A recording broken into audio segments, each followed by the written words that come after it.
What up, everybody? It's your boy Agent, and we're back once again.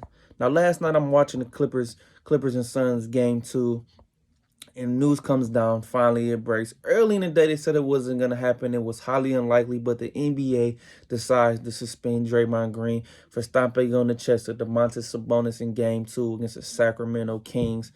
In the game, even after that game, I said the NBA, there's a good chance they will suspend him. I don't think they will, but knowing Draymond's history and how he is in his actions, and I'm a fan of Draymond. I like the way he plays. He's one of the last guys in the NBA who plays hard, who sets the tone, who crosses that, who teeters on that line of not crossing that line, but does a good job. He's an energy guy. He fires his team up, and he's heart and soul of that Warriors team, who makes them go to glue the guts, to plays defense, that does the tough things that they need him to do.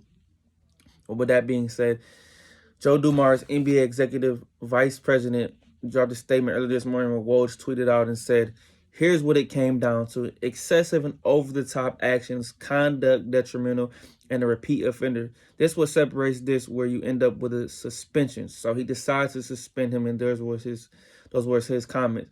And I'm thinking he's gonna base it on the history of Draymond being derogative and being fiery, and even two things that happened at that game in game 2. One, Adam Silver was in attendance at that game, so he's seen it. So if Adam Silver comes out, which he probably won't, and said that he didn't have anything to do with that suspension, he definitely did. He definitely could have said no.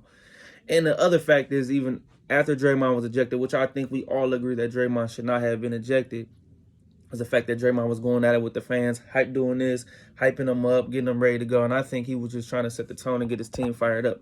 But one thing I will say, Domantas Sabonis is not guilt here, man. He's done some things in this series. He's holding Draymond's ankle. Now, like I said, Draymond should have stepped on his chest, stomped on his chest, and I'm not condoning that.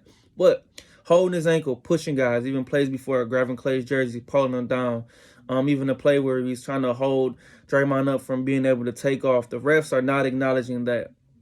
Even pushing Looney in the back on a foul that was not called. It's a couple things in this series. It's been super physical in this series. It's been on the borderline of being over the top. Now, as the NBA, like we all like to say, some of the older guys, they cried about being physical and letting them play. And when they decide to they do want to play. The NBA doesn't like it, and so they suspend guys for being a little rough and physical.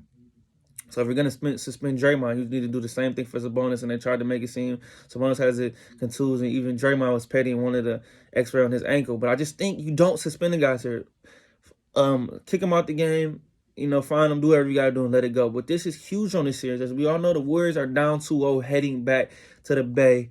And Sacramento has been dominating the series physically. The refs are not letting them play. They're even holding Steph Curry off screens. So if you're going to do one thing for the team, do another thing for the same team. And, man, make it fair. It's just been up and down. The league knows this. The refs have to report back to the league. You let someone else get away with this stuff, and then he doesn't, and then they say nothing. But Draymond, just because he's going to be the scapegoat, it should not happen. And I think this is just ludicrous. I think the NBA should be disappointing themselves, and they should be embarrassed about this. Now the Warriors are on the ropes right now, down 2-0. They have to go back to the Bay and get these victories to tie this game up 2-2. And if they can do that, I think they'll be able to prevail in this series in 7 games. I did pick them 6 earlier before the playoffs started, but it's an uphill climb. And the one thing I will say, though, I think Draymond put his team in a bad place. Don't let the NBA dictate if you're going to be able to play, or let them put the hand in the hands of your fate. And now you leave your team again compromised, as did in the NBA Finals back in 2016, where the Cavs came back down 3-1 to win. Now, so we're going to see what's going to happen. Can the Warriors tie this series up? Only time will tell. Everybody's going to have to step up.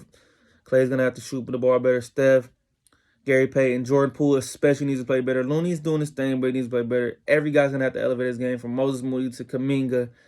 Guys are going to have to step up, and let's see. This has been the most interesting and fascinating series that the Kings have tried to egg on Draymond, and finally got him. So that's where it is. But like I said, he should not be on suspension. This should never have happened. I'm thinking they'll let it go, but again, I'm not surprised.